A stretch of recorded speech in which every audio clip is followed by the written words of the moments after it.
nanakawin pa rin po nila yun. Okay? Alam niyo naman, yung may dalawang vlogger dito nakakakilala sa akin, tatlo. Alam nila kung gaano ako ma-open sa PCUP. Presidential Commission on Urban Poor.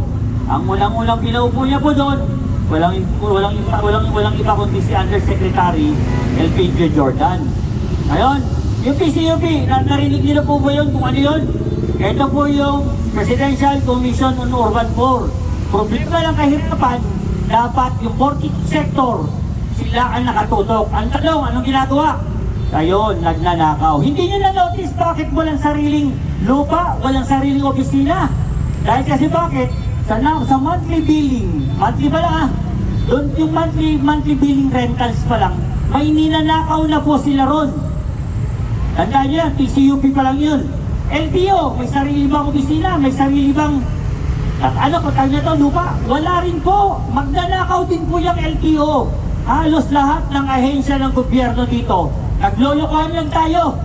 Naglolokohan lang tayo. O kung hindi ko sasabihin sa inyo to, ilang dekada na nag-i-exist. Maraming national government offices. Pumunta kayo sa iba-ibang probinsya. Hindi po lupa nila ang kinatatayuan. Hindi po gobyernong pag-aari ang kanilang kinatatayuan ng kanilang opisina. Ngayon, doon pa lang may pera ng ninanakaw. Eto si BBM, ganun din. Sinasakayunan niya yan dahil kasi pag-upo niya, akala ko mababawi na yung electricity, mababawi na yung water. Hindi pala. Sinigurado niya lang yung percentage niya rito at percentage sa mga bilyonaryong mga negosyante rito. Kaya yung ibang negosyante rito, protektado. Tandaan niyo yan.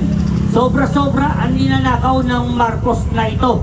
Hindi, kung ano yung ninanakaw nitong mga to, ako, wala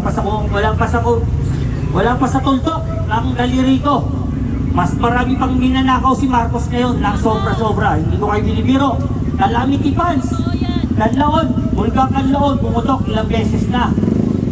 Nakita nyo bang pumunta ba yung hayop na presidente yan? Yung putang inang presidente pinagsilbihan ko nung senador siya. Walang iya ang hayop na yan. Hindi ko pala akalain. Akala ko pinaglalaban ko dati. Kuripot, na matino, mabait po, pinapaliktad palang hayop.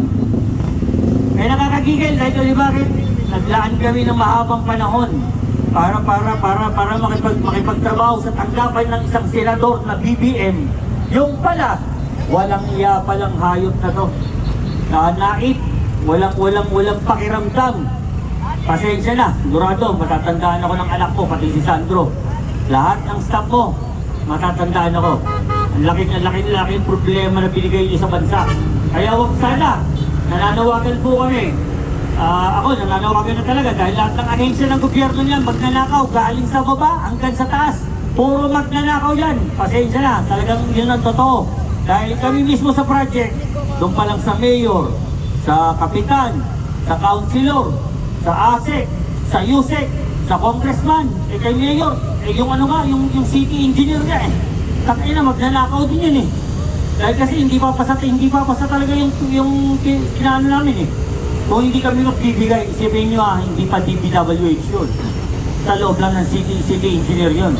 What more pa kaya ang DPWH? Tandaan yan. So, yung nakakatakot dito, yung 2026, dahil napakalaki ng budget, and alam ko, nanakawin pa rin nila. Kasi we are about talking about here, tawag nito billion, DPWH, wala yan. Trillion ang ninanakaw nilang yan. Trillion budget, at saka yung, mas malaki pa yung 8 Yung 8 na foreign aid, yung kada biyahe niya, dinideclare niya ba kung magkano ang nadadala niya? Di ba wala? Wala siyang dinideclare. Halos wala siyang sinasabi kung anong dala niya. Regalo ng ganitong bansa, regalo. Wala, lahat binulsa. Yun ang layunin ng gobyernong Marcos ngayon. Magbulsa at hindi maalis sa pwesto. Kaya ilang araw na kami sa Malacanang, we are looking forward at right time na kung kailan papasok uli ng Malacanang. Kung kailangan ulitin yung year 2000, April 27, May 1, ilang araw kami noon, almost 5 days kami. Sa Kalye, hanggang sa Malacanang, di ba? Sumama na kayo. Dahil kasi bakit? walang kinabukasan ang kabataan nyo sa ilalim ng Administrasyong Marcos. Tandaan nyo yan.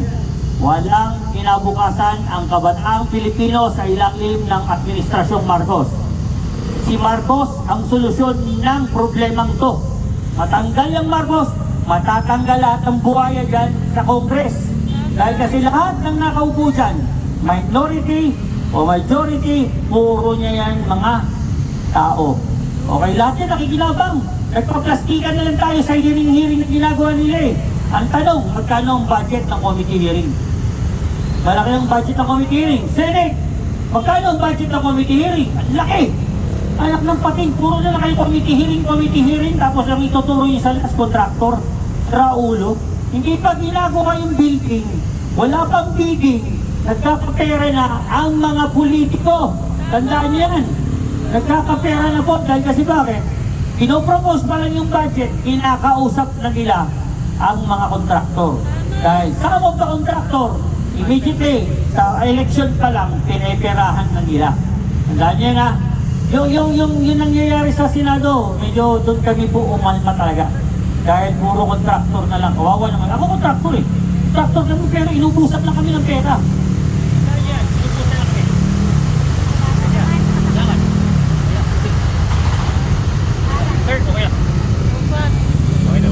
Hello. Yeah. Siguro yung ibang information pwede ko i-share one of these days. Dahil dahil medyo marami pa magsasalita siguro, ha? So kung may katanungan lang kayo, pwede niyo akong tanungin, mapakumilig, o kung anong ahensya ng gobyerno, sino yung magnanakaw sa DAR, sino yung magnanakaw sa DA, nandiyan dyan pa, nakapwesto pa, mga bagman, nandiyan dyan, nakapwesto ang mga hayop.